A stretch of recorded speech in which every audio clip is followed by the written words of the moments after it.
ಬೆಳಗಾವಿ ಹಿಂದೂ ಅನಾಥ ಮಗನ ಮದುವೆ ಮಾಡಿಸಿದ ಮುಸ್ಲಿಂ ದಂಪತಿ. ಬೆಳಗಾವಿ ಜಿಲ್ಲೆಯ ಹುಕ್ಕೇರಿ ತಾಲೂಕಿನ ಬಸ್ತವಾಡ ಗ್ರಾಮದಲ್ಲಿ ಭಾವೈಕ್ಯಕ್ಕೆ ಸಾಕ್ಷಿಯಾದ ಅಪರೂಪದ ಘಟನೆ ನಡೆದಿದೆ. ಹೌದು, ಮುಸ್ಲಿಂ ದಂಪತಿಯೊಬ್ಬರು ಹಿಂದೂ ಧರ್ಮದ ಅನಾಥ ಮಗನನ್ನು ಸಾಕಿ ಬೆಳೆಸಿ ಶಿಕ್ಷಣ ನೀಡಿ ಇದೀಗ ಅವರ ಮದುವೆಯನ್ನು ನೆರವೇರಿಸಿದ್ದಾರೆ.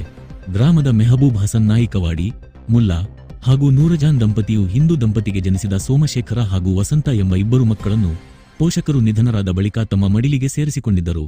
ತಮ್ಮದೇ ಮಕ್ಕಳಂತೆ ಸಾಕಿ ಉತ್ತಮ ಶಿಕ್ಷಣ ನೀಡಿ ಬೆಳೆಸಿದ್ದಾರೆ.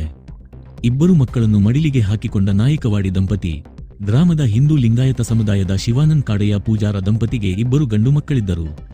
ಹಿರಿಯ ಪುತ್ರ ಸೋಮಶೇಖರ್ 4 ವರ್ಷ ಮತ್ತು ಕಿರಿಯ ಪುತ್ರ ವಸಂತ್ಗೆ 2 ವರ್ಷದವರಾಗಿದ್ದ ಪೂಜಾರ ದಂಪತಿ ನಿಧನರಾಗುತ್ತಾರೆ. ಲೋಕಜ್ಞಾನ ಬರುವ ಮುಂಚೆಯೇ ಅಪ್ಪ ಅಮ್ಮನನ್ನು ಕಳೆದುಕೊಂಡು ತಬ್ಬಲಿಗಳಾಗಿದ್ದ ಸೋಮಶೇಖರ್ ಮತ್ತು ವಸಂತ್ ಜವಾಬ್ದಾರಿಯನ್ನು ನಾಯಿಕವಾಡಿ ದಂಪತಿ ತೆಗೆದುಕೊಂಡಿದ್ದರು. ತಮ್ಮ 5 ಮಕ್ಕಳ ಜೊತೆಯಲ್ಲಿಯೇ ಇವರಿಬ್ಬರನ್ನು ತಮ್ಮ ಮಡಿಲಿಗೆ ಹಾಕಿಕೊಂಡಿದ್ದರು. ತಮ್ಮ ಮಕ್ಕಳಂತೆ ಇವರಿಬ್ಬರನ್ನು ಬೆಳೆಸಿ ಶಿಕ್ಷಣ ಕೊಡಿಸಿದ್ದಾರೆ. ಮೆಹಬೂಬ್ ಮತ್ತು ನೂರಜಾನ್ ದಂಪತಿಗೆ 4 ಪುತ್ರರು ಮತ್ತು ಓರ್ವ ಪುತ್ರಿ ಇದ್ದಾರೆ. ಸೋಮಶೇಖರ್, ವಸಂತ್ ಸೇರಿದಂತೆ ಒಟ್ಟು 7 ಮಕ್ಕಳನ್ನು ನಾಯಿಕವಾಡಿ ದಂಪತಿ ಬೆಳೆಸಿದ್ದಾರೆ. ಪದವಿ ಪಡೆದುಕೊಂಡಿರುವ ಸೋಮಶೇಖರ್ ಮತ್ತು ಪಿಯುಸಿ ಮುಗಿಸಿರುವ ವಸಂತ್ ಇಬ್ಬರೂ ವಿಶೇಷ ಆರ್ಥಿಕ ವಲಯದ ಏಕಸ್ ಕಂಪನಿಯಲ್ಲಿ ಕೆಲಸ ಮಾಡಿಕೊಂಡಿದ್ದಾರೆ. ಹಿರಿಯ ಮಗ ಸೋಮಶೇಖರ್ ಮದುವೆಯನ್ನು ಅದ್ದೂರಿಯಾಗಿ ಮಾಡಲಾಗಿದೆ.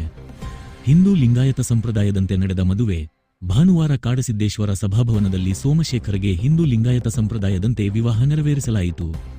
ಮದುವೆಯಲ್ಲಿ ವಧೂವರರಷ್ಟೇ ಹಿಂದೂಗಳಾಗಿದ್ದರೆ ಮದುವೆಯ ಸಂಪೂರ್ಣ ಜವಾಬ್ದಾರಿ ಹಾಗೂ ಖರ್ಚು ವೆಚ್ಚವನ್ನು ಮುಸ್ಲಿಂ ಕುಟುಂಬವೇ ವಹಿಸಿಕೊಂಡಿತ್ತು. ಎಸ್ಇಝಡ್ ಆರ್ಥಿಕ ವಲಯದ ಕಂಪನಿಯಲ್ಲಿ ಉದ್ಯೋಗದಲ್ಲಿರುವ ಸೋಮಶೇಖರನ ಮದುವೆ ಕಂಡು ನಾಯಿಕವಾಡಿ ದಂಪತಿ ಭಾವುಕರಾದರು. ಕುಟುಂಬದ ಸದಸ್ಯರು ಹಾಗೂ ಊರಿನ ಹಿರಿಯರು ಈ ಭಾವೈಕ್ಯದ ಕ್ಷಣಕ್ಕೆ ಸಾಕ್ಷಿಯಾದರು.